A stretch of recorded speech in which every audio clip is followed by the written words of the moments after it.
Alright! Good morning Pilipinas and good morning world! At sa ating mga kababayang OFW at mga kababayan natin na nandito sa Pilipinas na walang sawang sumusuporta dito sa Timunti Programa, thank you so much. Mabuhay po tayong lahat hanggat gusto natin. Well, anyways, tuloy-tuloy po tayo sa nagbabalita dito ng mga tamang balita at sagutin ang maling information na ipapakalat ng mga fake news peddlers, ng mga anti-Marcos, lalong-lalo na doon galing sa mga DDS na mga saltik makabayan. Yes, dapat silang sagutin. Bakit? Kasi paghahayaan ito sila na lagi pong naninira araw-araw kay BBM at sa Marcos Administration sa katagalan makabayan, ang mga paninira, matotoo yan sa mata ng ibang tao. So dapat silang sagutin kasi ang bagong Pilipinas, bawal po ang mga sinungaling. At siyempre, kasama niyo pa rin si Sir Ivan, ang pinakabulol na vlogger sa balat ng YouTube, pero nagbibigay sa inyo ng mga totoo at mga preskong balita na kinukuha natin sa tagapitbahay na social media. So magandang buhay sa ating lahat mga kabayan and happy Saturday sa ating lahat. Okay, so before tayo mag-start mga kabayan, syempre, as usual, i-check more natin ang ating mga viewers na may maraming comment dyan sa baba sa ating comment section, ang ating pong top 5 commenters. At nandito sa listahan, ang nanguna po si Ma'am Lerma Sandita. Meron siyang 76 na mga comments. Nandiyan rin po si Jael Manalo. Meron siyang 54 na mga comments. Lynn Gonzalez. Meron siyang 45 na mga comments. Nandiyan rin po si Nemi Hasigawa. Meron siyang 37 na mga comments. And Joliet Sonakawa. Meron siyang 23 lahat na mga comments. Again, thank you so much po sa ating top 5 commenters. At syempre, pasalamatan natin at po mga silent viewer dito sa ating channel. Thank you so much. At syempre, pasalamatan po natin ang lahat ng mga viewers na lagi pong nagla-like, laging nasi-shares ng ating mga videos, at doon sa mga viewers na subscribe sa ating channel. Thank you so much. At syempre, acknowledge natin ating mga channel members. Nandyan si Barbara Butler, Cosmo Defender, Edmond Casillejo, Samuel Membrado, and Via Bebar. Pasalamatan natin mga kabayan ang nabigay sa atin ng stars doon sa Facebook or star senders natin. Thank you so much kay Magno Bayani na nagbigay sa atin ng 1 star mga kabayan. Thank you so much. At syempre, i-greet natin ating mga suki, mga early birds. Yun ang una sa pag-comment dyan sa baba sa ating comment section. Nandyan sila si Romel Saire, Monflower, Rose B, Esmar Cadorna from Singapore. Nandyan rin po si Lenny Ramos from Dubai, Lynn Gonzalez, Marilyn Digma, Tinkerbell, Ebedelina Mamdo. Nandyan rin po si M.E. Doms Arevalo Ramos, Filma Cabato. Nandyan rin po si Evangeline Rirolye, Leonardo Manansala. Nandyan si Sir Jaime Garcia, Nia Wilson, and also shoutout natin si Direk Erwina Argilies at ang kapisanan ng mga direktor ng pelikulang Pilipino under Direk William. At syempre, hindi natin kakalimutan, i-shoutout natin ating mga pinalangga ng mga legends, ang mga senior citizens. Hello po, kumusta ang lahat? And also, i-greet natin ng happy birthday si Gondelina Ramirez. And also, happy birthday kay Jonah Juana Velasco.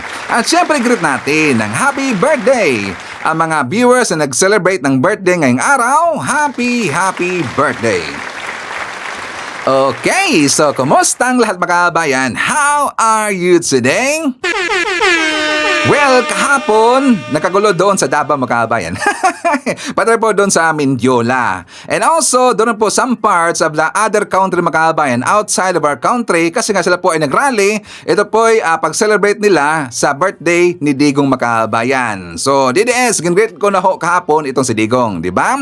So, mga kabayan ko, meron tayong babalita mamaya kasi nga dahil dito po sa isinagawa nilang kalokohan, nagrally sila sa ibang bansa na kung saan bawal doon ang rally mga kabayan. Dahil sila po ay hard-headed, sila po ay sumali doon sa rally kasi nga sa birthday po ni Digong mga kabayan, sila po ay inaresto. Sila po ay dinampot po ng kapulisan doon sa ibang lugar mga kabayan. 'Di ba? Hard-headed kasi. So mamaya pag-usapan natin 'yan. So babalik muna tayo dito po sa sa nangyaring rally doon sa Davao City mga kabayan and also doon sa Mindiola. Mga DDS, merong tanong sa Ivan. Ano ang epekto sa isinagawa po na rally ninyo kahapon sa birthday ni Digong? Ano ba ang resulta nun? Meron ba? I think wala. Wala makaabayan. Kasi nga, kahit anong gagawin nyo na pagrarally dyan sa saang lugar, hindi nyo pa rin po mapababa sa pesto si PBBM. Until now, presidente pa rin po si PBBM. 'Di ba? Sabi ko nga sa inyo, wala namang kwenta yung rally ninyo. Wala yang epekto sa gobyerno natin. Well, actually, maraming tao napuntahan doon sa Davao mga kababayan kasi nga, yan po ay baluarte ni Digong. Nakita natin kahapon na maraming nag-green doon, maraming nagpuntahan doon kasi nga syempre, Davao yon. Pero doon sa Minjula mga kababayan, hindi ganun kadami ang tao. 'Di ba? Siguro marami na doon mga 500. Siguro 500 makabayan, more or less 500. Doon sa Davao City, according po sa mainstream media makabayan, umabot daw ng more or less 7,000 lahat doon. Pero siyempre, hindi yan matanggap ng mga DDS. Ayaw nila kasi nga gusto na makabayan mas higher pa na number diyan. Meron nga nilagay po na caption yung mga DDS, 60,000 daw lahat makabayan, 60 to 70,000 ang mga taong nabutahan doon sa Davao. 70,000? Paano naging 70,000 yung makabayan? Gunggong talaga eh. 'Di ba? 70,000 ang gusto nila. Pero ibinalita po ng kapulisan doon sa Davao, ibinalita po ng mainstream media, more or less 7,000. Pero siyempre, mabait po si Shaiban, no problem ho yan. Dahil gagawin nating 10,000 lahat ang attendees nagpuntahan doon sa rally makabayan. Mabait si Shaiban eh. Hey, bakit kaya maraming napuntahan doon sa rally kahapon sa Davao makabayan? What do you think? 'Di ba? According po sa ating pananaliksik makabayan, abay, meron palang ginawa doon sa Davao. Hey, alam niyo ba, na-declare po itong si Basti Duterte na na-declare pala ng holiday lahat po ng mga schools doon sa Davao City, makabayan doon sa Davao. Para ito po ay bigyang pabubugay, para po ito celebration po sa birthday ni Digong at para sila ay pupunta doon sa rally makabayan. 'Di ba maraming tao? Kasi nga nag-declare po ng holiday itong si Basti. 15 schools lahat makabayan sa Davao. Gindeclare, walang eskwela. Close yon. Pero lahat ng mga estudyante, lahat ng mga official doon sa schools makabayan dapat pupunta doon, a-attend doon sa rally sa Davao makabayan. Kaya nga marami doon. And also napag-alaman rin po natin kung bakit maraming nagpuntahan doon. Siyempre may ayuda. Meron si Ivan, merong ayuda. Hey, 4 days ago, I think 4 days ago yata to or 5 days ago, meron na po silang gin-prepare na ganyan makabayan. Kasi nga siyempre, ito po ipamimigay po sa mga taong nagpuntahan doon umattend sa birthday celebration ni Digong makabayan doon sa rally. Sila po binigyan po ng isa-isa each na ganyan makabayan. O di ba at least okay yan. Di ba meron pang snacks, merong libre na panggasolina, meron ba? Hey, meron kasi nagbunyag makabayan na yung mga sasakyan na ginamit doon sa rally ni Digong, abay libre pala yung gasolina. Daw ha, DDS ha. According doon sa nag-post, according doon sa nag-comment, sa inyo rin pong page, sa mga DDS, libre pala ang gasolina. Meron pong ganyan makabayan. Hey, hindi naman maiwasan yan. Normal lang ho yan makabayan kasi nga rally. Rally na mga DDS. Hey, karamihan doon makabayan, hindi po mga organic. According po sa ating viewer, na taga Davao. Napilitan lang po sila makabayan, napilitan lang po sila. Lalong-lalo na kapag ikaw po ay isang government officials o ikaw po ay nagtatrabaho dyan sa gobyerno makabayan. No choice ka, kundi ikaw po ay atin sa rally kahapon doon sa Davao. O diba? So doon po sa Minjula makabayan ay hindi naman ganun kadami. Diba marami or lahat po ng mga vlogger nila na mga malalaking pangalan makabayan, sila po ay nanawagan na mag-rally doon sa Minjula. Kasi una makabayan, alam nyo ba na nagkaluko-luko sila? Sila po ay parang nataranta makabayan. Kasi doon po sa Liwasang Bonifacio, di ba meron pong nauna doon na mag-rally, yung ibang grupo makabayan, yung mga anti-Duterte, di ba? Ibagsak, ikulong, i-convict si Digong. Tapos kumanta pa nga sila ng nakatawa po na birthday makabayan. Iba po ang kanilang version doon na birthday. Nakatawa talaga eh. So dahil ang una nilang plano doon sa Liwasang Bonifacio, pinadiretso sila doon sa Minjula. Kaya sila po ay nagkalit-silit si makabayan. Hindi na alam po na ibang tao kung saan pupunta, kaya ganun lang po kadami ang lang rally. Hindi umabot siguro more or less 300, 400 mga kababayan. Pinaka-maximum siguro mga 500. Ganun na po kadami. At saka sila po'y binantayan ng kapulisan natin. Hindi sila nagkagawa doon ng kaguluhan mga kababayan. So yan ba maganda? Dapat peace rally lang. Pero karamihan kasi sa mga DDS, di ba mga rabid mga kababayan, mahilig talaga manggulo eh. Karamihan talaga sa mga DDS na mga supporter, napakahilig manggulo mga kababayan. Kasabi pa nga ni Maui na yun daw ang first ever na nangyari na World People Power mga kababayan. World People Power daw according kay Maui Spencer. So anong nangyari? Ano ba ang nagawa ng rally na yun mga kababayan? Maui Spencer, anong nagawa ng rally ninyo kahapon? Di ba wala? Presidente pa rin po si PBBM. Nakakulong pa rin po ito si Digong. At siya po ay magtatagal doon sa ICC. Di ba? Hindi na makakauwi yan si Digong. Kasi nga, meron siyang harapin doon na kaso. At kapag siya mag-guilty, naka po ilang years doon makabayan. Kaya nga tayo, di ba tayo po ay nag-pray sa kanya, nag-wish tayo para sa kanyang birthday na good health, wala siyang sakit-sakit, at saka healthy makabayan. Kasi nga para marami pa siyang ma-experience na birthday doon sa ICC makabayan. Tama ba si Ivan o tama tayo?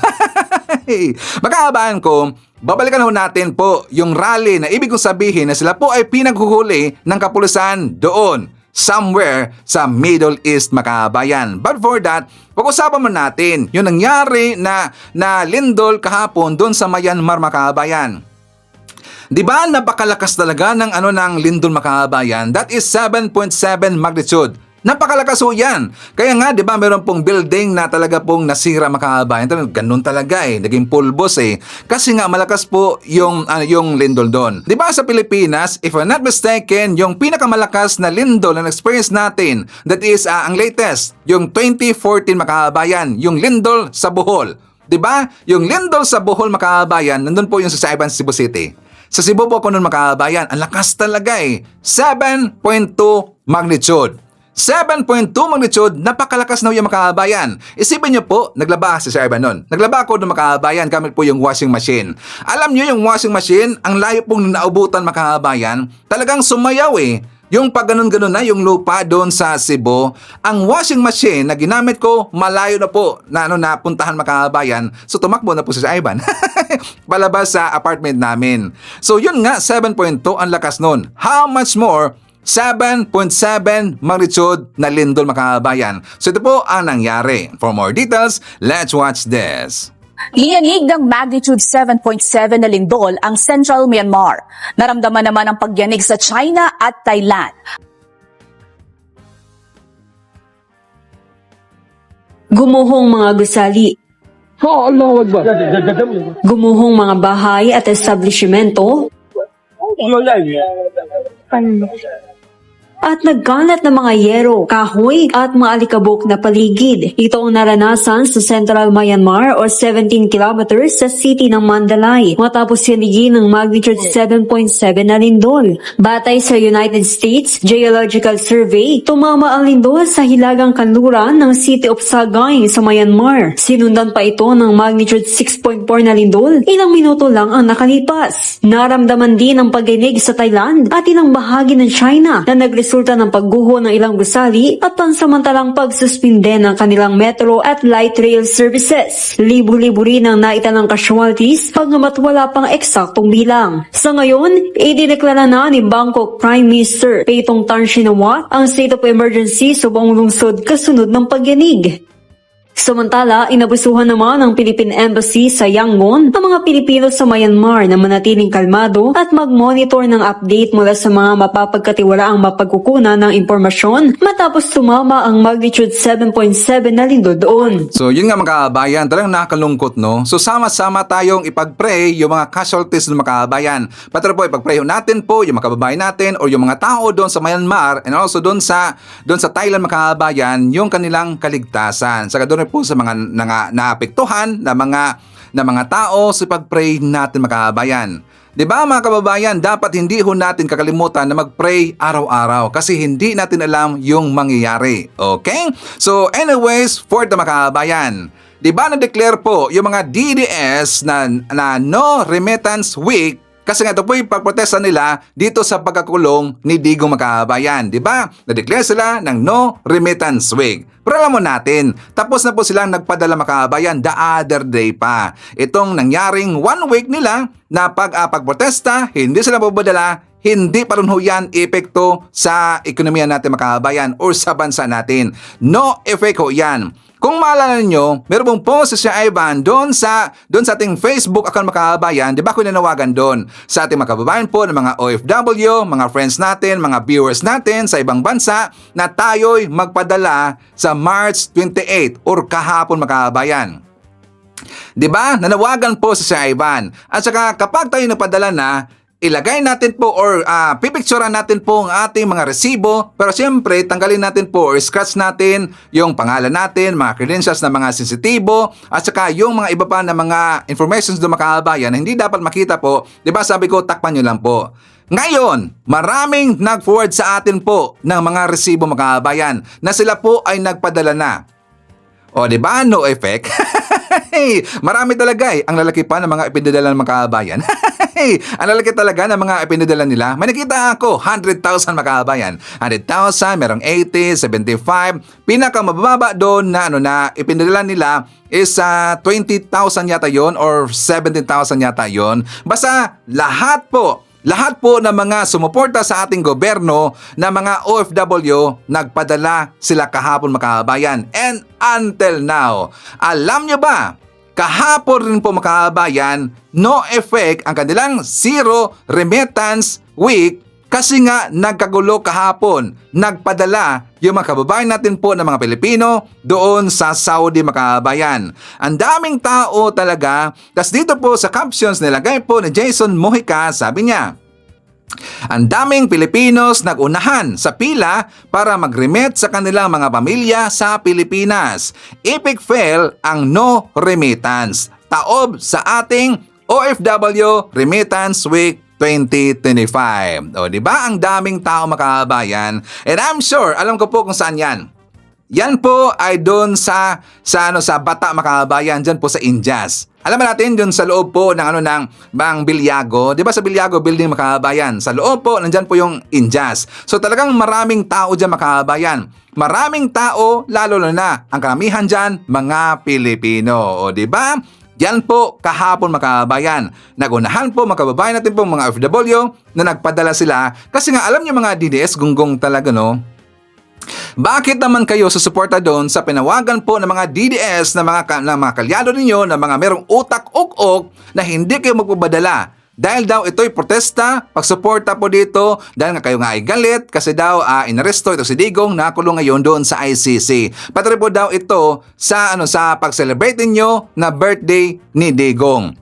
Inuna ninyo si Digong.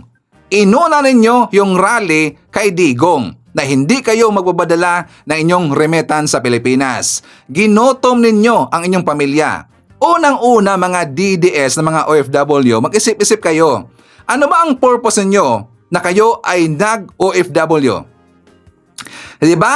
Alam mo yan si Ivan kasi ako po'y dating OFW. Alam mo natin ating purpose kung bakit ng ibang bansa si Ivan or naging OFW si Ivan. Una, para yan sa ating pamilya, sa ating mga anak. Para yan sa ating relatives or meron ba kayong relatives na pinapaaral ninyo. Diba? Yan po ang pinaka-purpose kung bakit kayo nag-OFW. And lastly, para rin po ito sa inyong sarili. Diba? Kung bakit kayo nag-OFW. Nag-OFW kayo, hindi po dahil kay Digong. Diba? Kaya ba ni Digong na magpadala sa inyong pamilya? Kung hindi kayo magpapadala or challenge namin, 1 year, huwag kayong magpadala. Kung talagang gusto niyo po na suporta doon sa isinagawang Zero Remittance or OFW Zero Remittance Week dito po sa suporta niyo kay Digong, gagawin niyo na pong 1 year. Walang problema ho yan. Kami pa ang manawagan, gagawin yung 1 year yan. Kung talagang love ninyo si Digong. Kung talagang inyong pagiging OFW para kay Digong, gawin yung 1 year. Diba? Gonggong talaga Pero hindi yan epekto. Mas marami pa rin po mga Pilipino na mga matitino na iniisip nila yung kanilang pamilya. iilan lang po kayo. Kasi nga nadala kayo doon sa mga OFW na mga citizen na sa ibang lugar, so wala silang problema, 'di ba? Or wala silang pinapadala sa Pilipinas. Nadala kasi kayo doon.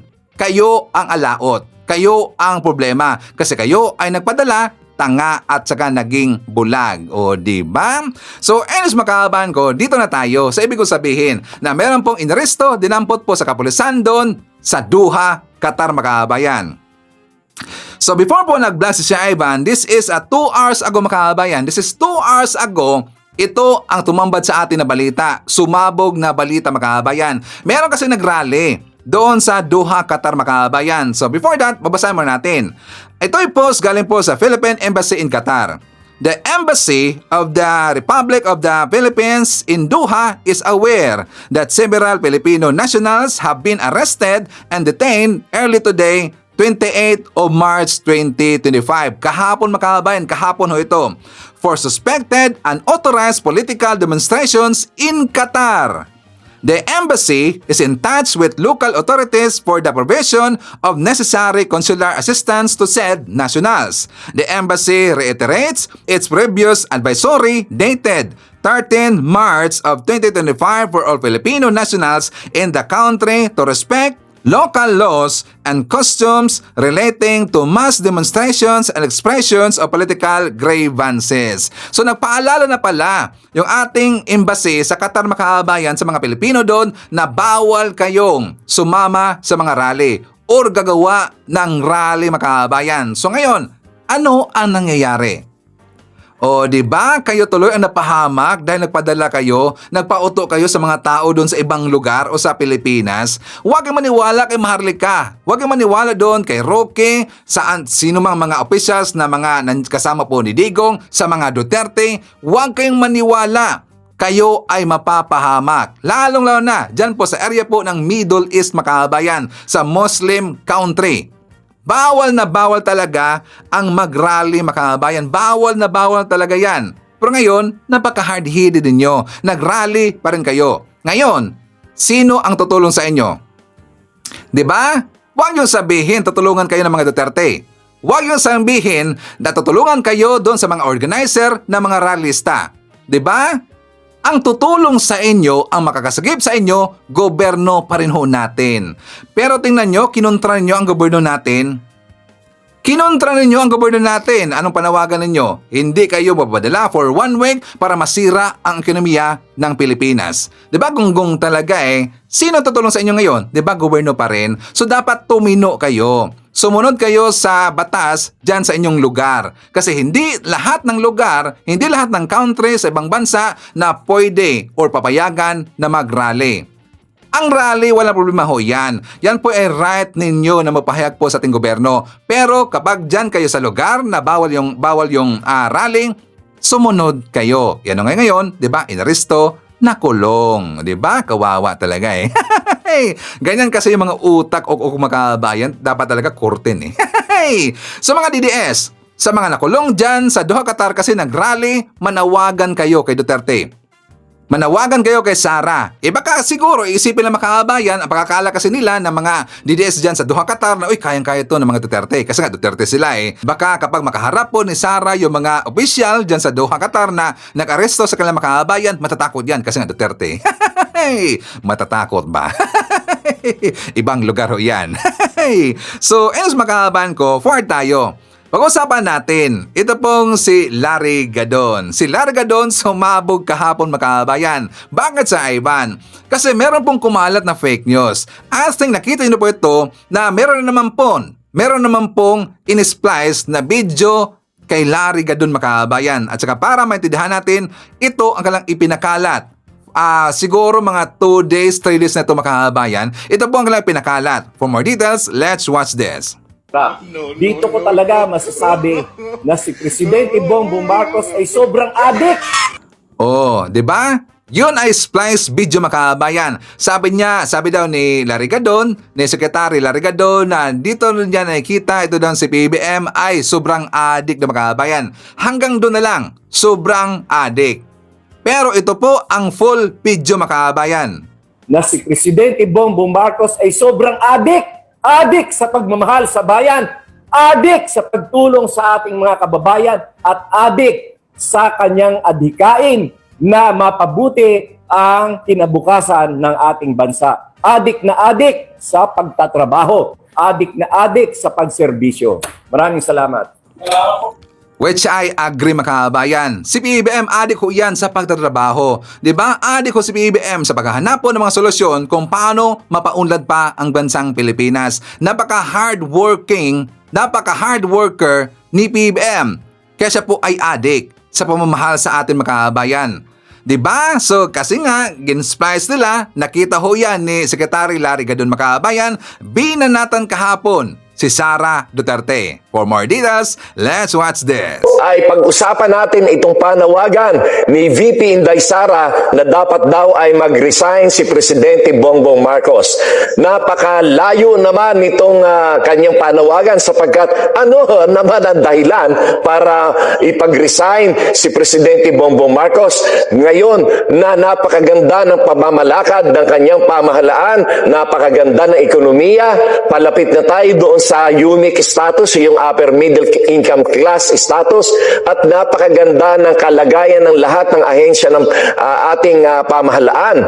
At ngayon ay masaya ang mga Pilipino sapagkat napakataas ng ating employment rate at 96.1, pinakamataas sa loob ng 2 dekada, at napakataas ng ating GDP growth na 5.8% nitong nakaraang taon, at ngayon ay mas tataas pa. Kaya walang dahilan upang ipanawagan ang pagre-resign ni Presidente Bongbong Marcos. Sa kabila niyan at bagkus niyan ay ang dapat mag-resign ay itong si VP Inday Sara sapagkat ang kanyang pamamalakad doon sa Office of the Vice President at doon sa Department of Education nung nandoon pa siya ay punong-puno ng mga katiwalian at ng korupsyon. Napakalaki ng kanyang intelligence funds at confidential funds na hindi niya maipaliwanag, na kung kani-kaninong mga pangalan ng mga bogus at mga peke na mga pangalan ang kanyang pinagbibigyan ng daan-daang milyon na halaga ng confidential funds at intelligence funds. At nung siya ay iniimbestiga ng Kongreso tungkol sa bagay na ito ay siya pang galit. Ganyan ba ang dapat na gawin ng Vice President? Kaya dapat ay siya ang mag-resign lalo pa, at hindi naman siya nakakapagtrabaho bilang Vice President. At lalo pa ngayon ay kailangan siya ng kanyang ama na nakadetain sa The Hague, kailangan doon na lang siya manatili at mag-resign na siya bilang Vice President dahil wala naman siyang ginagawang tama dito sa kanyang opisina, at bagkus ay punong-puno pa ng korupsyon at katiwalaan, kaya hindi siya dapat nananawagan ng pagre-resign at pagbibitin ni Presidente Bongbong Marcos. At ito naman sinasabi niya na dapat daw ay siya ang tumakbo bilang presidente noong 2022. Bakit nga ba? Kung talagang naniniwala ka, VP Inday, na ikaw ay may sapat na boto upang manalo bilang presidente noong 2022 election, bakit hindi ka tumakbo? Ang katotohanan niyan ay alam mo na wala kang panalo sapagkat nagpa-survey noon ang Malacanang internal survey sa mga congressman, at ito ay lumabas na ikaw ay pang-apat lamang sa mga linya ng kandidato. Kaya nga hindi ka tumakbo kahit anong pilit sa'yo, kahit may mga rally-rally pa ng Inday Sara for President movement, mga ganyan, hindi ka talaga tumakbo dahil alam mo, wala kang boto. Dahil doon sa survey na pinagawa ng Malacanang sa mga congressman ay lumalabas doon na ang number 1 ay si BBM at ang number 2 ay si Leni Robredo at ang pangatlo ay si Isko Moreno at pang-apat ka lamang. Napakalayo ng agwat ng percentage ng inyong survey. Kaya nga hindi ka tumakbo kahit na anong pilit, kahit na anong rally-rally ng mga Inday Sara movement ay wala. Hindi ka talaga tumakbo dahil kasi wala ka talagang panalo. Kaya wag mong sabihin na dapat ay ikaw, dapat ang presidency noong 2022 ay sayo sapagkat kaya ka nga tumakbo na lamang na mayor ng Davao City kasi alam mong wala kang panalo. Ngayon, tumakbo ka na Vice President kay PBBM, kay President Bongbong Marcos dahil kasi may kinausap ka lamang ng isang family friend na isa ring abogado na ang sinabi sa'yo, dahil sikat ka lang ngayon dahil naanak ka ng presidente. Pero pag hindi na presidente yung tatay mo, ay makakalimutan ka na ng tao. Kaya tumakbo ka bilang Vice President ni BBM. At yun ang ginawa ninyo. Kaya nyo kinausap si BBM para ikaw ay tumakbong Vice Presidente under his ticket. Kaya hindi mo pwedeng sabihin yan. Hindi mo pwedeng sabihin na dapat ay sa'yo yung presidency noong 2022. Dahil alam mong wala kang boto, wala kang panalo. Kahit ngayong 2028, ako ay nakakatiyak na hindi ka pa rin mananalo dahil walang-wala kayong tao, ang mga Duterte, tapos na ang inyong mga pamamayagpag. Dahil kaya lamang nanalo si former President Duterte noong 2016 ay dahil dinala siya ng mga Marcos loyalist. Kaya hindi ka dapat magmayabang na ikaw pa ngayon ang nagbabaliktad na dapat ay mag-resign daw si Presidente Bongbong Marcos. Ikaw dapat ang mag-resign, VP Inday Sara. O ano na, botata. Basag si Sara, makaabayan.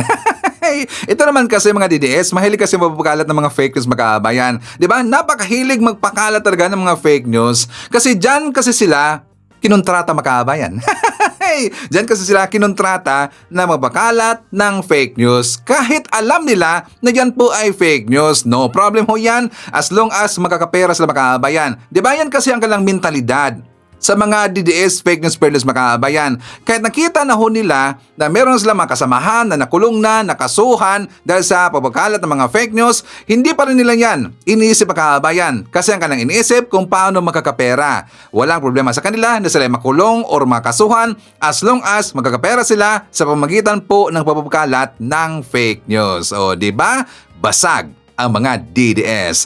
Alam niyo, makaabayan, nakaramdam na ngayon po na meron talagang pangil ang gobyerno natin. Naramdaman na po ng mga DDS na talagang meron nang bumabanat sa kanila, meron nang nagsusapal pa sa kanila. Diba, nandyan po si Atty. Claire, makaabayan ng PCO.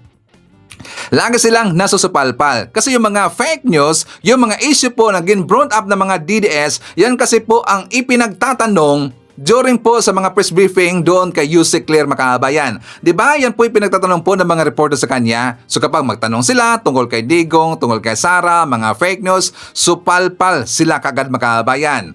Dito na po sa programa kay Secretary Largadon, binanatan sila lagi, makaabayan. O diba? Nakaramdam na sila na merong pangil ang gobyerno ni PBM. Hindi weak leader si PBM. Nakiramdam lang ho yan sa inyo. Diba? Ang swerte nyo nga, ang taas po ng pasensya ni PBM. Meron kasi tayo pong presidente na napakabait, makaabayan. Kayang-kaya niyang lunukin, kayang-kaya niyang tulugan lang yung mga fake news, yung mga paninira sa kanilang makaabayan. Kasi alam mo natin, since noon pa, talaga po sila ay nabalot na ng mga pambabalahura, makaabayan. Kaya nasanay na po si PBM. Diba? Pero siyempre, ang mga supporter po ni PBM, hindi kaya yan. Kasi masasaktan po yung mga supporter ni PBM, mga Marcos supporter, mga loyalista, pati nga yung mga pinklawan na sasaktan na rin, kaya bumabanat na po, makaabayan. Pero si PBM, siyempre siya lang po ay silent lang kasi nga kaya naman yan. Hindi naman siya ganun po talaga masyadong naepektuhan, makaabayan. Pero siyempre kapag doon na sa mga fake news na sa tingin po ni PBM nakakasira na po ng bansa natin, nakakasira na po ng seguridad ng bansa natin, doon na po umaksyon si PBBM. Doon na po magsasalita si PBBM. Di ba, makaabayan? So, before na mag-jump po sa ating next topic, i-share naman natin. Nandyan po kasama natin si Evelyn Sowers. Hi to Mami D, copy from Singapore. Nandyan rin po si Renato Baliner, Josie Buhain, Pace from England. Nandyan rin po si Tess Paraon, Shirley Risman. Hi to Rafael Montemayor. I-share natin si Imelda Samaniego, Alexander Paul Espariago, Nestor Potian from Norway. Nandiyan rin po si Ronel Onki, Leticia De Fernando, Elmer Pinaranda. Nandiyan rin po si Flaviana Abila, Moneth Borromeo, Kasama rin po natin si Nelia Agapito from Taytay, si Naida Anulacion, Evangeline Atienza, happy birthday daw sa kanyang madam Hendy na nandyan sa Dubai. Shout out sa pamilya Atienza at sa Gales, shout out kay Alvin na nasa Dubai, greetings from Eva Atienza. Kasama rin po natin si Evelyn Garcia, Jess Tobtob from Calaba, Laguna, Eva Narita, and hi to Brad Danny Rigdao ng Dingalan from Zaframon TV. Okay, mga kababayan ko, ibabakita ko sa inyo itong vlog ni Ken TV. Ito po nangyari, ito po ang kanyang topic mga kababayan, ay nag-away-away na pala. Nag-away-away na pala itong mga DDS, sila si Banatbay versus kay Maharlika mga kababayan. Si Banatbay galit na talaga. Kasi nga dito po sa pinagagawa po ni Maharlika na puro fake news lahat mga kababayan. Diba sinasabi ko yan sa inyo? At maraming beses ko itong sinabi sa inyo na ang mga kasira talaga dito, ang mga kasira po dito sa pamilya Duterte, ang mismo rin po mga DDS supporter mga kababayan. For more details, let's watch this. Nagsisihan na po, nagtuturuan na po kung sino po sa mga fake news vlogger no ang nagpapahamak sa mga Duterte. Speaking of nagpapahamak, Banatbay, galit na galit kay Maharlika ngayon, no? Na si Banatbay daw ang nagpapabagsak ng reputasyon.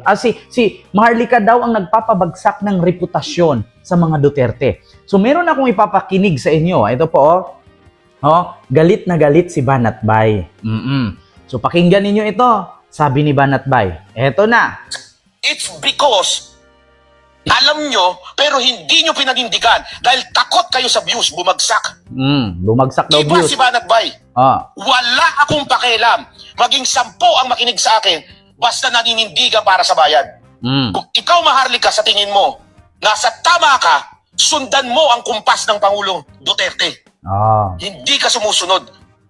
So, ibig sabihin mga kababayan, meron nga talagang utos si Digong sa kanila. Kasi, tignan nyo si Banatbay. Anong sabi? Sundan mo ang kumpas ni Pangulong Duterte. Ngunit ito daw si Maharlika, hindi sumusunod. So, means to say, tinuturuan na sila ni Digong. No? Gina-guide sila kung anong gagawin, ano ang bira, ano ang tirada, ano ang banat. Di ba? So, continue. Papahamak mo mga Duterte sa katarantaduhan mo. Makinig kayo sa sinasabi ko dahil darating ang panahon, sasabihin ko ulit ito, I told you so. I told you so. Ano pa? Ang tigas kasi ng ulo ninyo. Paulit-ulit ko na sinasabi sa inyo, you never bring down the government with falsehood or lies. Hindi tama yun. And I thank God I have a father who believes in God. It's because alam nyo, pero hindi nyo pinanindigan dahil takot kayo sa views, bumagsak. Iba si Banatbay. Wala akong pakialam. Maging 10 ang makinig sa akin, basta naninindigan para sa bayan. Ayan. Nagsisihan na. Nagtuturuan na. Kasi ito daw si Maharlika, si Buljak, no, si isang jutang inames. May sarili para itong earth, no? May sariling mundo, yeah? May sariling planet. Hindi sumusunod sa kompas ni Digong nyo. Kaya natatakot daw sila na bumagsak ang views. Si Banatbay nga, sabi niya kahit 10 na lang daw yung nanonood sa kanya basta may paninindigan. Paano ito mga kababayan? Ito na, nagsisihan na sila. So, di ba? Tignan nyo, basahin natin yung mga comment dito ha. Ayan, mga comment. Sabi dito, lalo lang minahal si PBBM ng tao. Ito naman sabi ni Laribas Shopee, iwan ko sa inyo. Banatbay, malapit na ICC. Sana lang wag na kayong mag-away. Pwede naman kayo mag-usap. Sir, pareho naman kayo na gusto kay PRRD, laban sa usapan po kayo. Anong problema, Banatbay? Si Banatbay na high blood, wala na kasing nakikinig sa kanya. Totoo ba? Banatbay, attend ka bukas. Sa ano to eh. So, nakaraang araw ata ito. PRRD, bestano, mangyayari. Diba? Nag-away na ang mga kakampi. Next president daw si Sara Banatbay, loves money. Mas maganda Banatbay versus Banatbay. Ano daw? We pray for the Duterte's 32 million here supporter. May Diyos nakatingin sa inyo. Lahat mali nyo, tatapusin talaga ni Lord. Yari kayo kay Banatbay. Ayan na, sila na. Ito comment. Oo nga, kahit ako minsan, parang di na ako naniniwala sa kanya. Kaya nga, Marlica, hindi ka kasi sumusunod. Fake news kang animal ka. Pulis ni Sara, alam ko kung bakit gusto ni Bato maibalik. Kasi pwedeng bumaliktad sa kanila kasi maraming alam nga kagaya ganun. Isip na lang natin si General, di ba? Kumalas dahil sa attempt na gagawin ni Duterte. Di ko maintindihan kung ano yung sinasabi niya. Sino ba kaaway mo? Magkaaway na sila. Ang daming nagko-comment mga kababayan. Ba't mamamatay kakagalit dyan? Mamamatay kas kakagalit dyan kung false naman pala. Sinabi ni Maharlika is totoo ang totoo. Ano daw? Bakit ganito mga comment ng mga DDS? Nagko-comment na lang mali. Wrong spelling, wrong tayo ha. Zero is zero ha. Hindi yung 065. I told you so, sabi ni Banatbay. Sara, go, go, go. Ito naman, yung Sara walang H. Wrong spelling, wrong. Pinapabagsak nila ang admin, pero sila na mismo anti-admin na nag-aaway o nag-aaway-away. Sila na mismo nagbabangayan at naghihilaan pababa dahil alam nila paunti-unti na sila bilang maraming gising sa katotohanan. Ayon, sabi ni pangalan nito, yan, basta nag-comment siya, si Jiron. Di naman kasi totoo ang mga bintang. Ito, naguguluhan na ang mga didilis. So, didilis supporter kung saan sila papanig, kay Maharlika ba o kay Banatbay. Sumikip na ang mundo niyo. Extend daw 50 years. Ayan. Nagpapaniwala kayo kay Maharlika. Wala sila sa mundo ng mga tao. Banatbay, anong nangyari sa'yo? Sila na nagbubungguan ngayon, mga kababayan. Pakinggan nyo, sabi ni Banatbay. Ikaw, Maharlika, sa tingin mo, nasa tama ka, sundan mo ang kumpas ng Pangulo Duterte. Hindi ka sumusunod. Ipapahamak mo mga Duterte sa katarantatuhan mo. Makinig kayo sa sinasabi ko dahil darating ang panahon, sasabihin ko ulit ito, I told you so.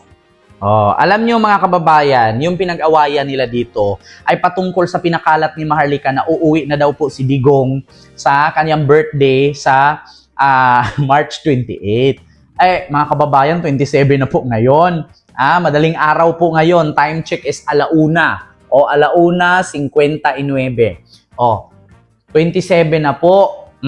Walang nangyari. Marami po mga didilis na alam naman po natin ang definition ng mga DDS. Bobo, tanga-tanga, uto-uto, inutil, hampas lupa, mahirap, pangit ang kanilang lahi. So naniniwala naman sila. So sabi nga ni Banatbay, pinapahiya ninyong pamilyang Duterte. Tapos meron pang panawagan itong si Maharlika na no remittance. Tigil padala daw hanggang sa mula March 28 hanggang April 4. Hindi daw magpapadala. So, ito, galit na galit yung lolo ninyo. I told you so. Di ba? Ulitin natin. It's because alam nyo, pero hindi nyo pinanindigan dahil takot kayo sa views bumagsak. Iba si Banatbay. Wala akong pakialam. Alam naman kasi daw ni Maharlika hindi makakalaya. Alam ni Maharlika na hindi makakauwi si Digong sa Davao. Pero, pinanindigan ni Maharlika kasi natakot siyang mawala ng views. Kaya galit na galit itong si Banatbay. Ito It's because alam nyo, pero hindi nyo pinanindigan dahil takot kayo sa views bumagsak. Iba si Banatbay. Kasi mga fake news nga naman. Kaya biruin nyo si Banatbay, syempre nagbago na yan. Nagbago na yan ang isip niya na parang lilipat yata kay BBM. So, yun nga, nagpapabango. Itong Maharlika, nagpakalat na ng fake news na uuwi na daw si Digong sa March 28 sa birthday. Nagpakalat ngayon. Naglabas ng mga lumang video na si Digong nasa airport ng Leyte ba yun? Airport ng Leyte. Doon nagpakalat ng video na umuwi na daw. Tapos sabi ko, wow, umuwi. Tapos, bakit walang kasama? Siya lang mag-isa. So ngayon yung mga nagko-comment, ito actually ipakita ko sa inyo. Pinakalat nila ngayon na si Digong, Digong nakauwi na. Ito ito yung pinakalat nila ngayon, mga kababayan. Ayan ang pinakalat nila, nakauwi na daw si Digong sa Pilipinas. So paano nangyari na nakauwi na si Digong, nasaan si Miguel Dia? Ayan nakauwi na daw. Tapos, nagulat ako, ang airport is napakaliit. Tsaka, ang sinakyan dito, Philippine Airlines. Hindi naman Philippine Airlines yung galing Hindi naman Philippine Airlines, ang eroplano galing ng Netherlands. Paano nangyari to? Philippine Airlines ang sinakyan. Tapos, 23 hours. Ngayon, yung nag-comment dito, dahil ito sa fake news ni Maharlika, na pinapakalat nga ni Maharlika. Totoo ba ito? Bakit wala si BP Sara at Atty. Miguel Dia at si Robin Padilla? Bakit walang pulis sa Netherlands? Bakit Pinoy? Baka hindi yan legit. Umaasa ang mga bobong DDS. Matagal na yan. Ito nag-comment si Yao Ming. Naa si tatay diri sa Davao ganiha, na ako kita jud nako siya. Ayan na naman itong Troy Jones. Isa ito sa mga fake news na mamamatay na lang, bobo pa rin. 2024 pa yan, idol, kaya tayo nasabihan ng fake news Buisit kasi, ayan, tagal na itong video na to, bago po yan, Lord. So ito naman si Busking Balmag. Totoo ba ito nakauwi na? Thank you, Lord, Papa Jesus. Tangina ngayon, nagkaka-Lord kayo. Salamat sa Ginoo, nakauwi na si Digong. Tunay po ba yan? Alam nyo, kaya nga galit na galit si Banat Bay guys, totoo ba to guys? Salamat kay Lord. May nag-comment naman, bangag ka ba? Tinuod unta ni Uy. Halata namang matagal na yan dahil malakas pa si PRRD. Totoo ba yan? Gusto kong umiyak kaso tumawa ako. Kung totoo man, iiyak ako. Ang daming DDS na bubo. Bakit ganun kay ginawa niyong kulto si Digong? Sabi nga ni Trillanes, tandaan ninyo, si Digong hindi santo. If it is true, bakit binalita? Bakit hindi binalita? Yehe, I love you, tatay. Diyos ko, Lord, maraming salamat. Dininig nyo ang dasal namin ng buong mundo, punyeta. Totoo ba itong nakita ko? Hindi po. Fake news po yan. Pinauwi ng tatay na pulis kasi kakain na. Pinauwi na daw ng pulis si Digong. Ito,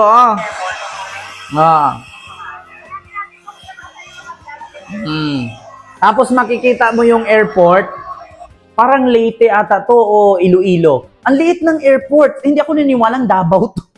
Tsaka napaka-imposible mula Netherlands papuntang Davao. Pagkakaalam ko, Manila muna. Ninoy Aquino International Airport bago mag-Davao. Kaya si Banat Bay galit na galit. Kasi, Diyos mio Marimar. Ayan It's because alam nyo, pero hindi nyo pinanindigan dahil takot kayo sa views, bumagsak. Iba si Banat Bay. Wala akong pakialam. Maging 10 ang makinig sa akin, basta naninindigan para sa bayan.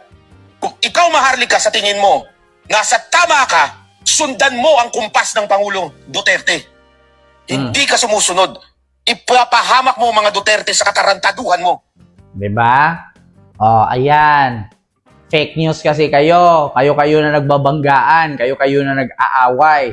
Banat Bay, galit na galit. Alam niyo mga kababayan ko, nature na talaga sa mga DDS na mahilig po makinig, mahilig po sila maniwala sa mga hindi verified po ng mga information. Kapag merong ipopost po ang kanilang mga kalyado, mga DDS na mga fake news peddlers, pinaniniwalaan kagad makabayan. Or kahit yung mga supporter nila na gusto maging content creator makabayan, pinaniniwalaan kaagad. Yung mga baguhan na mga DDS fake news peddlers, yung gusto maging vlogger ng mga baguhan makabayan, syempre mapopost yan kahit ano-ano na lang.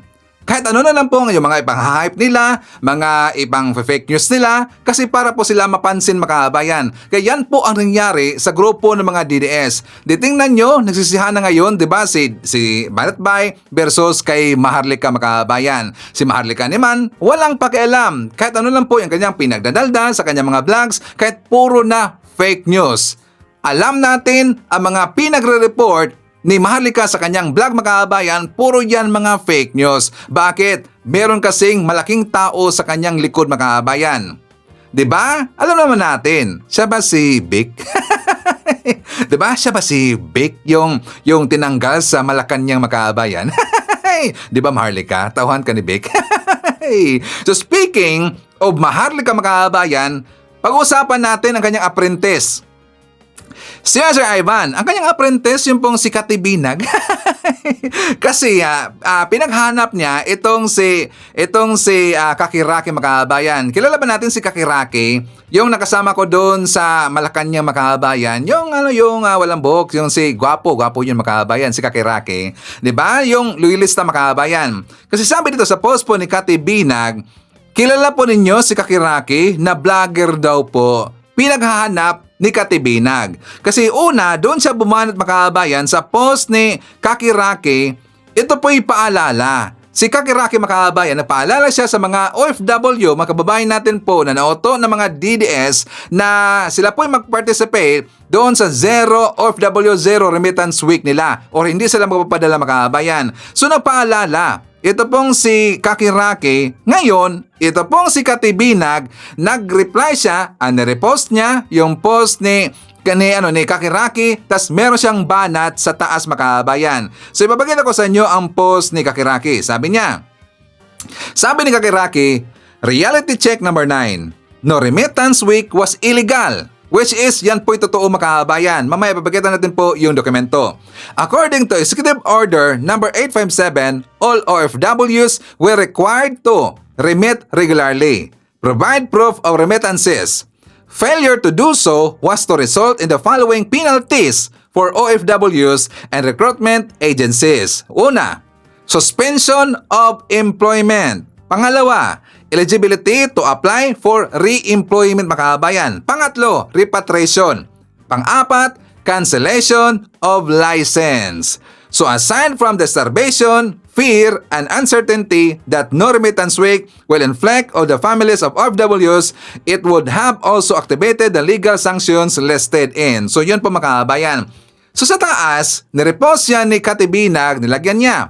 Ito mga OFW, tinatakot at pinagtatawanan kayo nito.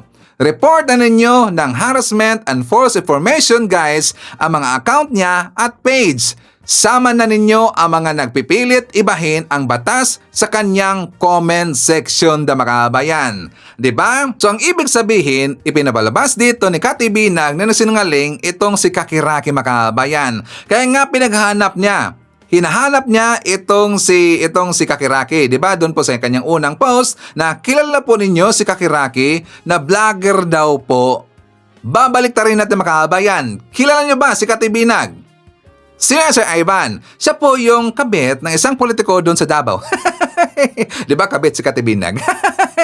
At siya po isang napakasinungaling na tao kasi 'di ba noon makabayan, naalala niyo ba? 'Di ba siya po yung exposed daw, meron siyang pasabog makabayan na nakita niya daw ang pamilya Marcos, sila si PBBM, si Felisa na gumamit daw makabayan. At meron na siyang hawak mga ebidensya, video, pictures, inilagay niya sa USB.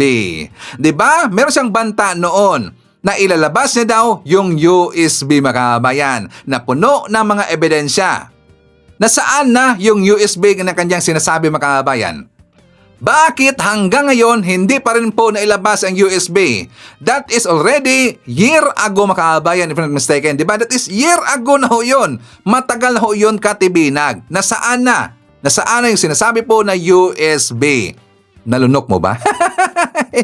Diba? Ibig sabihin, ikaw ay sinungaling. Napakasinungaling mo. Ikaw kasi ay apprentice ni Hitad na napakasinungaling po at lagi pong napapakalat ng fake news. Ikaw ay apprentice ni Hitad. O, diba, Kati Binag? Diba? Nakatawa talaga eh. Kababaeng tao, napakasinungaling. Katulad talaga kay Hitad makabayan. Diba? Si Kakiraki, siya po yung nagsasabi po ng totoo makabayan. Ang Executive Order 857 sa panahon pa ho yan ni Apulakay makabayan. Yes, sa panahon pa ho yan ni Apulakay. Dito po sa document titled Executive Order 857. Date, December 13, 1982. Panahon pa o yan ni Apulakay mga kababayan. Ang batas governing the remittance to the Philippines of foreign exchange earnings of Filipino workers abroad and for other purposes.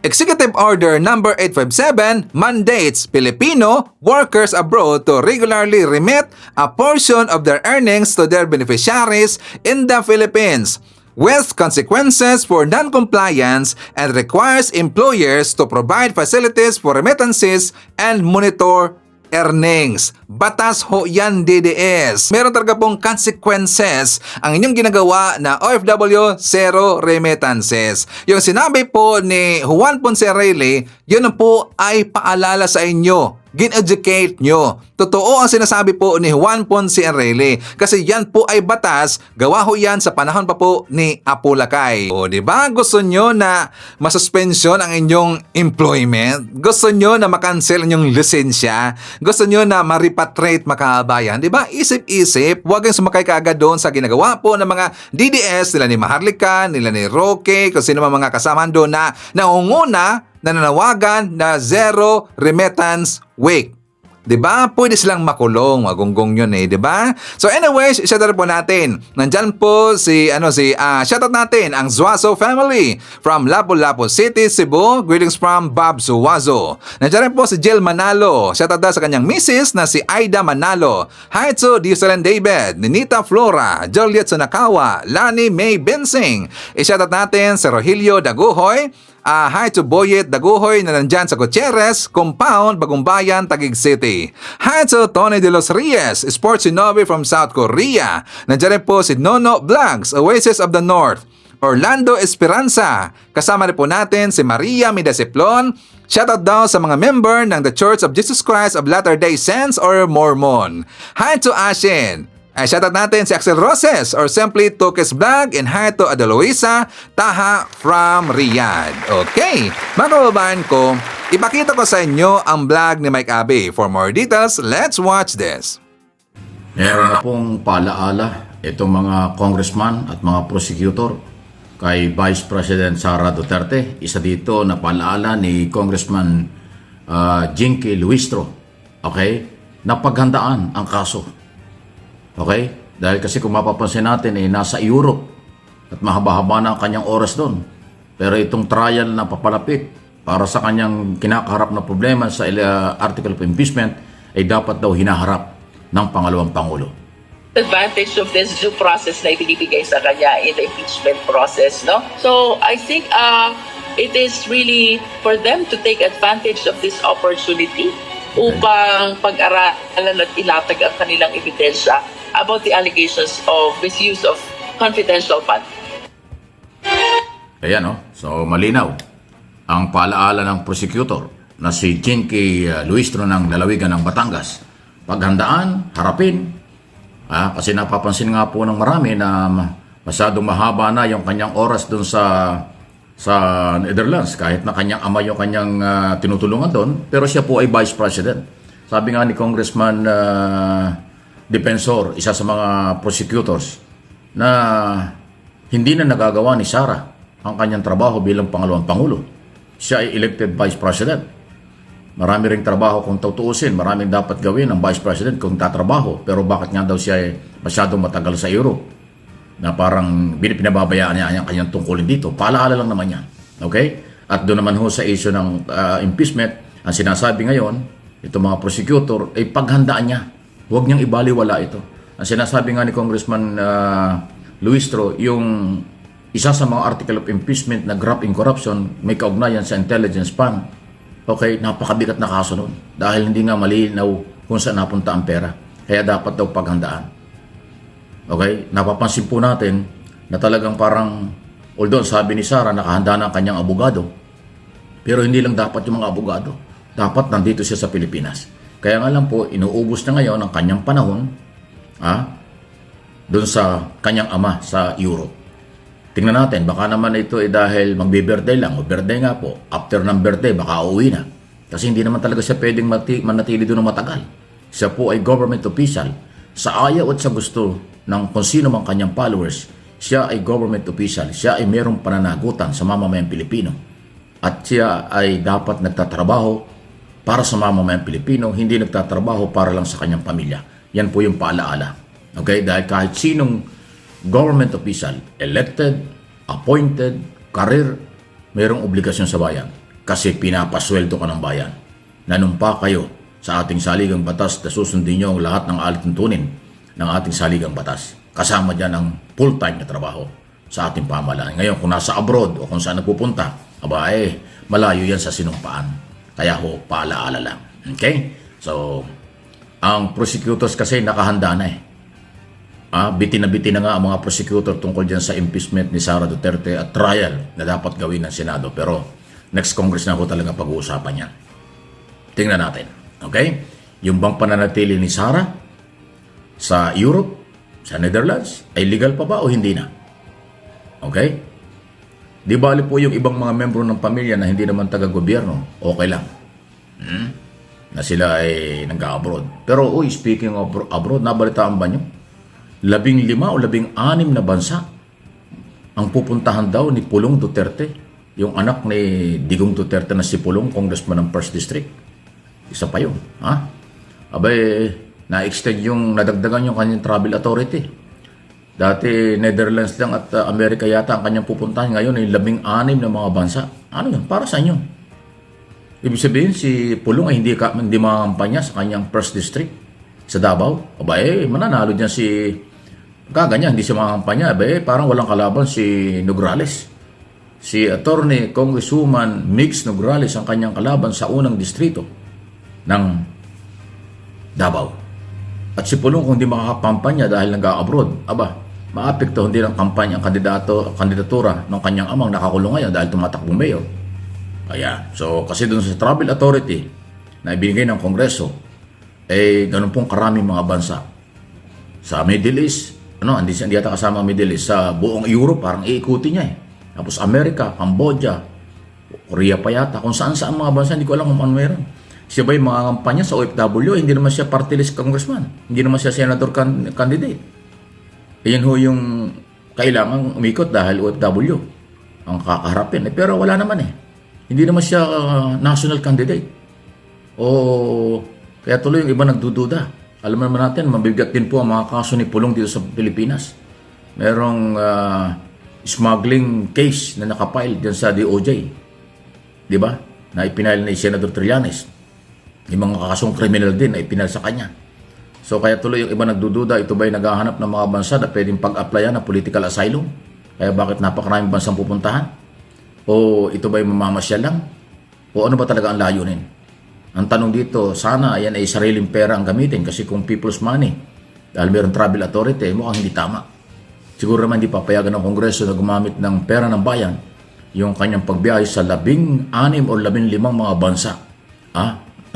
Parang doon sa kanyang travel authority, babalik yata siya sa May 10, 2 days before election, sa Mayo. Wow.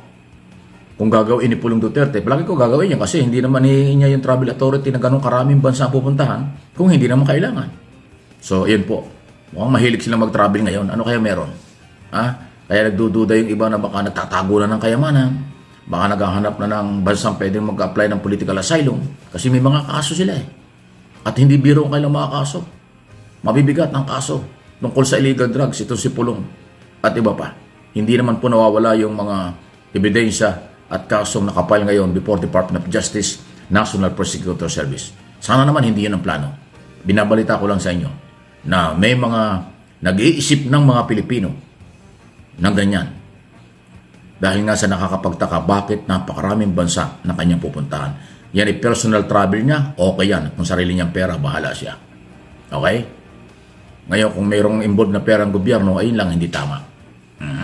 Pero kung para saan, yun nga yung tanong. Kahit ako nagtatanong, para saan? Para ikutin ang napakaraming mga bansa sa mundo. Samantalang nasa ICC lang naman si Duterte kung yun ang kanyang dadalawin. Although kasama ang Netherlands na kanyang pupuntahan. Para saan niya? Kaya nga, alam naman natin, pagka ganyan ang galawan ng isang government official, yan po hindi masamang pag-usapan. Ang isang public official, ano man ang ginagawa nito, legal at karapatan ng kahit sino magtanong at talakayin kung ano ang kanyang ginagawa. Kasi government official. Ngayon, kung wala ka sa gobyerno, wala tayong pakialam dyan. Kung nasa pribadong sektor kayo, company, kung ano man kayo, walang pakialam kung kahit sino. Pero kapag government official, hindi lang congressman, kahit na sino, na government official, karapatan ng kahit sinong talakayin, magtanong, itapik sa social media at iba pang talakayan ng mga media fora kung bakit umalis at ano ang dahilan. Yun po yun. Pinapaliwanag ko lang mabuti dahil may mga saradong isip na kahit sarado, sana magbukas pa rin kahit pa paano. Baka akala nyo batikos ito. Hindi batikos ito kung naiintindihan nyo.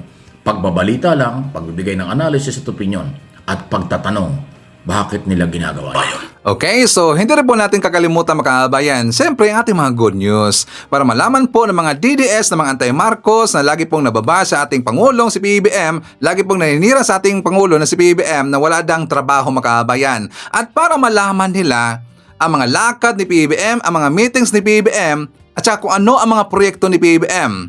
Sa insert po natin yung mga inisyatibong ginagawa ng ating gobyerno para mapaunlad pa ang bansang Pilipinas. For more details, let's watch this. Magandang balita sa mga benepisyaryo ng pambansang pabahay para sa mga Pilipino sa Davao City.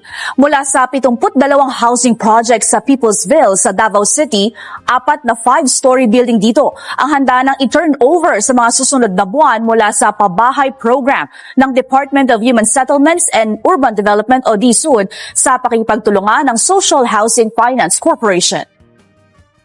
Inaasahang makapagbibigay ng benepisyo ito sa 7,200 pamilyang naninirahan malapit sa danger zones at sa mga naapektuhan ng mga ongoing government infrastructure projects sa Davao City. Nagpulong sina Pangulong Ferdinand R. Marcos Jr. at U.S. Defense Secretary Pete Hegseth kung saan tinalakay ang pagtutulungan pagdating sa seguridad at depensa. Pagpapalakas ng ugnayan partikular sa depensa. Diyan sumentro ang pulong ni Pangulong Ferdinand R. Marcos Jr. at U.S. Defense Secretary Pete Hegseth. Sa courtesy call ng U.S. official kay Pangulong Marcos Jr., natalakay ang pagsusulong ng usaping pangdepensa. Giit ng Pangulo, isang mahalagang mensahe ang pagbisita ni Hegseth sa bansa. Nangangahulugan kasi anya ito ng matatag na commitment ng Estados Unidos, lalo na sa usapin ng kapayapaan sa Indo-Pacific region. Your visit to the region, and especially the fact that you have come to the Philippines as your first stop, is a very strong indication and sends a very strong message of the commitment of both our countries to continue to work together to maintain the peace in the Indo-Pacific region, within the South China Sea. And I know that the work that we will do in the time that you have here, brief as it is, in the time that you have here in the Philippines will be extremely productive and very, very important for as we chart our way into the future, considering how complicated geopolitics has become. Binigyang diin din niya ang matagal ng kooperasyon sa pagitan ng bansa at US, lalo na ang suporta nito sa pagsusulong ng Pilipinas sa soberanya nito nang hindi gumagamit ng dahas. You are our only treaty partner and have and continue to be the supporter for peace in this part of the world, and we have always understood the principle that the greatest force for peace in this part of the world would be the United States. Ipinarating naman ni Hegseth ang mensahe ni US President Donald Trump na nagpaabot-anya ng kahandaan na maipagpatuloy ang alyansa, pagkakaibigan at kooperasyon ng Pilipinas at US. Ipinunto rin nito ang kagustuhan ng US na ma-expand ang military-to-military cooperation na anyay kapwa kapakipakinabang sa dalawang bansa.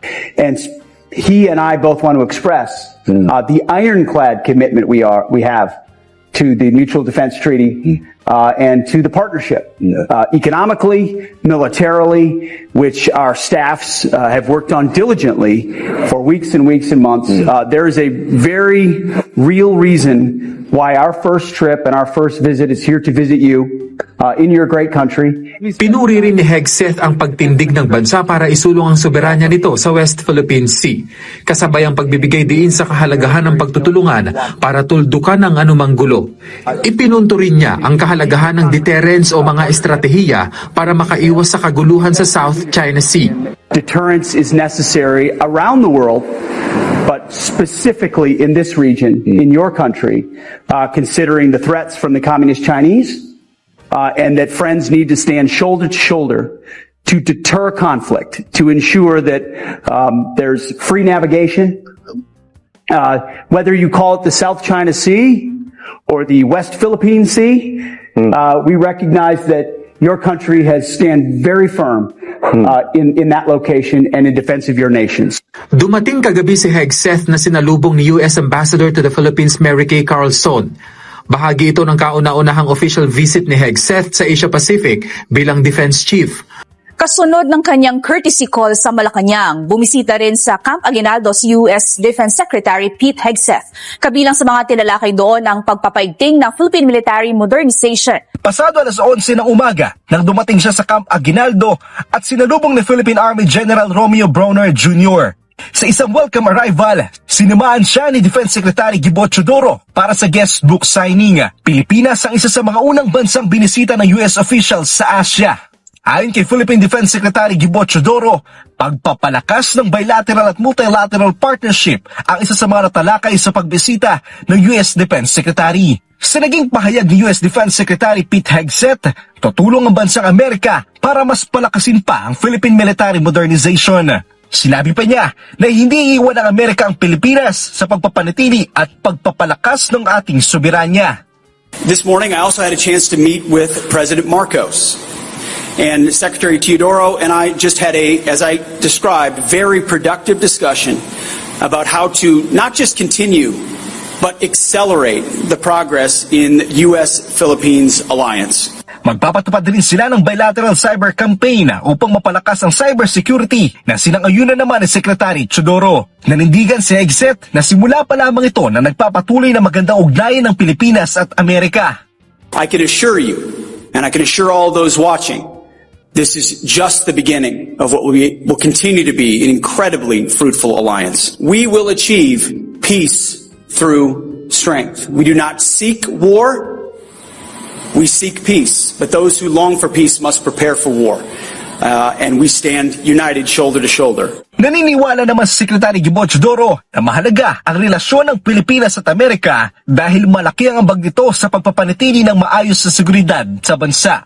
The Philippines is prepared and is in fact taking a more active role in rallying our other allies and like-minded nations to resist any attempt to change international law by acquiescence or a fait accompli in the South China Sea.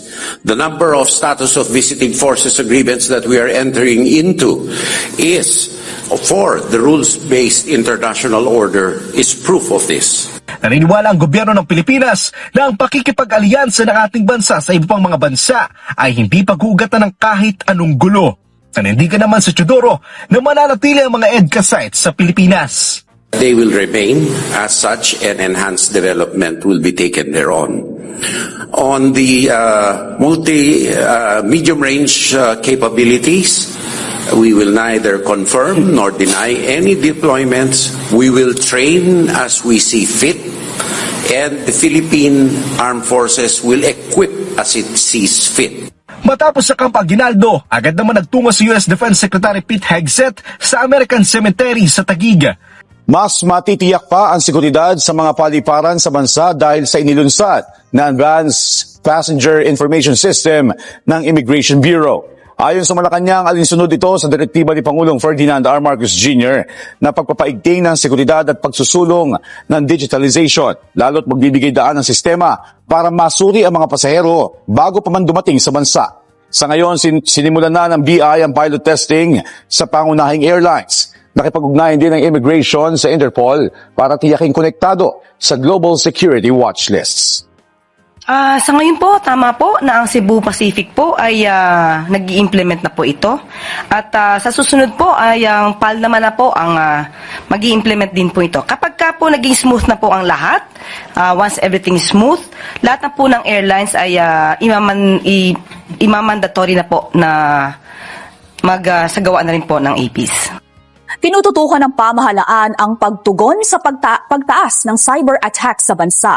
Ayon kay PCO Undersecretary Attorney Claire Castro, mahigpit ang bilin ni Pangulo Ferdinand R. Marcos Jr. kay Secretary Henry Aguda ng Department of Information and Communications Technology na paigtingin ang internet connectivity para mapabuti ang cyberspace ng bansa. Sinabi ni Castro na dahil sa patuloy na pag-evolve ng mga taktika ng cybercrime, kailangang i-update ang mga hakbang at regulasyon ng gobyerno para labanan ang mga banta sa cyberspace. Meron na ring anyang koordinasyon ang PCO at DICT para naman labanan ang paglaganap ng fake news online. Yung cyber attacks po talaga ay nakikita na po. Merong epekto na po sa bansa. Kaya unang-una po ang direktiba po ng Pangulo sa bagong appointed na DICT Secretary ay unang-una po ang programa po ng administrasyon patungkol po sa digitalization, pati po yung internet connectivity across the country, and of course, cybersecurity ang kailangan nating pagtuunan, lalo-lalo po sa ngayong panahon na mayroong pangangampanya at campaign period. Samantala, Philippine Coast Guard at Philippine Information Agency nagbigay kaalaman sa mga mag-aaral ng Polytechnic University of the Philippines patungkol sa usaping West Philippine Sea. How can we even be able to convince China or the international community na atin nga ang West Philippine Sea kung ang paniniwala natin mismo ngayon at sa susunod na saling lahi ng Pilipino na ang West Philippine Sea ay questionable atin? Sanib puwersa ang Philippine Coast Guard at Philippine Information Agency sa pagpapalaganap ng tamang kaalaman sa kabataan hinggil sa sovereign rights at maritime security ng Pilipinas. Sa idinaos na West Philippine Sea Forum sa Polytechnic University of the Philippines sa Santa Mesa, Maynila, ipinaliwanag sa mga mag-aaral ang 200 nautical mile exclusive economic zone ng bansa kung saan pasok ang West Philippine Sea, ang pagkakaiba ng West Philippine Sea at South China Sea, at kung bakit hindi ito dapat tawaging disputed o pinag-aagawan dahil ito ay sariling atin. Aktibo namang nakilahok ang PUP students. The South China Sea is the broader sea encompassing, again, the south of the China and also some seas of the ASEAN states, while the West Philippine Sea is how the Philippines coined this west side or the seaboard of the Philippine Sea. Bukod sa pagpapaunawa tungkol sa soberanya ng bansa, pinag-iingat din ang mga mag-aaral sa misinformation tungkol sa West Philippine Sea. Hinikayat din ng kabataan na sila na mismo ang mag-impluwensya sa kanilang mga magulang na huwag maniwala sa fake news, lalo na ang mga nakikita sa social media. Upang pagtibayin ang laban sa WPS, isa-isang lumagda sa commitment wall ang mga opisyal ng PCG, PIA at PUP. Ang West Philippine Sea Forum ay dadalhin din ng PCG at PIA sa iba pang paaralan sa bansa upang mapalakas pa ang boses ng kabataan sa pagtatanggol ng ating teritoryo. Ang primary goal po kasi namin right now is to equip our youth and students with skills po para ma-determine po kung ano yung fake news. Ang issue ng West Philippine Sea ay patuloy nating kakaharapin. So it is important for us to make sure na ang susunod na saling lahi ng Pilipino, ang mga kabataan natin ngayon ay alam at naiintindihan kung anong ipinaglalaban natin sa West Philippine Sea. Samantala, ngayong panahon ng kampanya at eleksyon, pinayuhan ang mga mag-aaral na magdalawang isip sa pagboto sa mga kandidatong pro-China. Okay, so kung nagustuhan ninyo ating mga topics ng araw makabayan, please give a like naman po sa ating video. Malaking tulong ho yan. At kung hindi man kalabisan sa inyo, please i-share natin ating mga vlogs mga kabayan para marami pa tayong matulungan po ng mga kababayan natin na nabulag ng kabilang kampo para malaman nila ang totoong mga balita. Okay, so please like and share. Kasama rin po natin si Jeng Villanueva, Virgilio Cinco, Rael Chi Mville, nandiyan po si PH Janet Palomares Herrera, nandiyan po si Jax Moreno Quianzon, Juice Baby Lakduo, Ferdy Santos, Vincent Anthony Amancio Fuentes, nandiyan po si Francis SP, Noel Hernandez, Betty Ranke, Juliet Sunakawa, Dana T. Resurrection, I-shoutout natin si Jackie Mosquito, Judith Domas Panya, Rosa Bueto, nandiyan rin po si Ramon Balondo, Chloe Bernardo, Nonski Pasamonte, Annalyn Cachula Constantino, nandiyan rin po si Lorna Villanueva, Zohra Mira, nandiyan rin po si Rose Beliente, Lynn Pianar, Remy Gromero, Lolet Lalugan Plastina Partoriza, Ana Holwa, Beth Bilado, Sonia Hasigawa, Garrett Batarina. I-share po natin si Rechi Abanadera Plimones, Mylene Eliazar Entia, Liza Manglallan. Nandiyan po si Eleanor Tomlos Mercado. Okay. So mga kababayan ko, yan natin manakalap ng mga balita ngayong araw. Kung nakaabot ka po sa portion na to, sana nakapag-like na ho tayo. Libre po ang mag-share, libre din ang mag-subscribe. Again, maraming salamat sa mga viewers na hindi nag-skip ng ating mga commercials. Thank you so much. At before natin tatapusin ang ating programa ngayong araw, sana sabayan nyo sa Sir Ivan para sa ating live messaging prayer.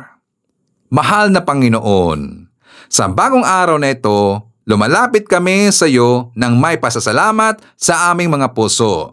Humihiling ng iyong pagmamahal at proteksyon. Ipagkaloob mo po ang kapayapaan at kalusugan sa akin at sa aking pamilya. At gabayan mo kami sa landas ng iyong liwanag. Anuman ang mga hamon ng aming haharapin ngayon, nagtitiwala kaming sasamahan mo kami. Balot ng iyong walang hanggang pagmamahal. Idinalangin ko ito sa pangalan nating Panginoong Jesucristo. Amen. So maraming salamat mga kababayan, and I hope to see you again on my next video.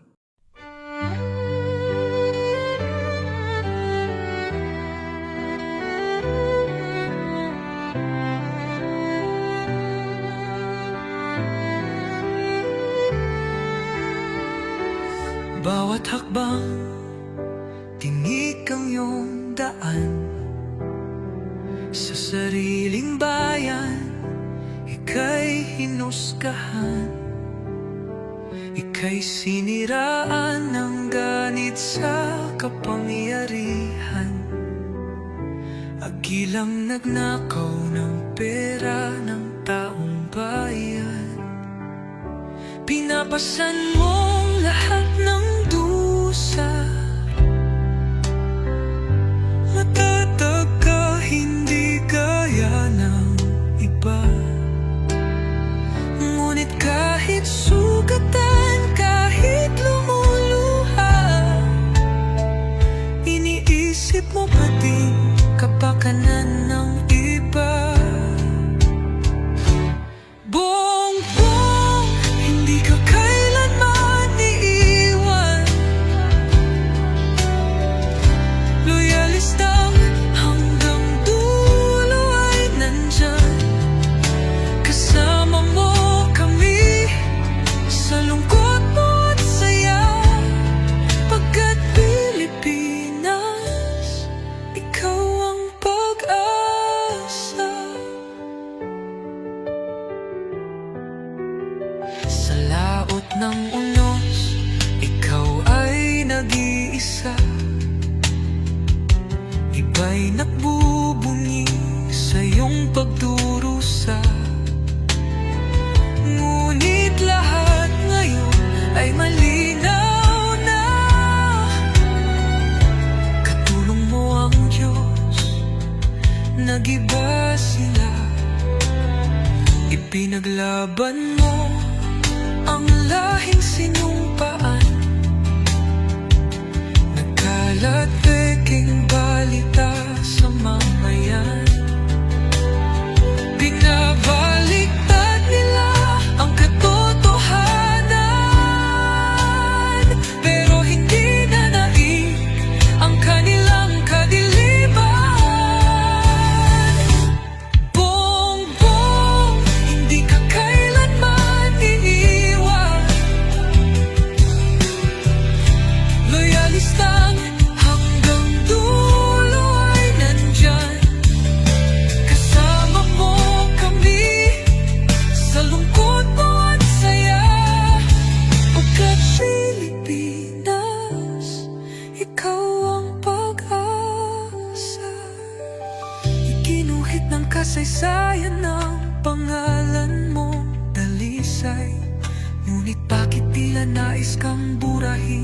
si Apolacay.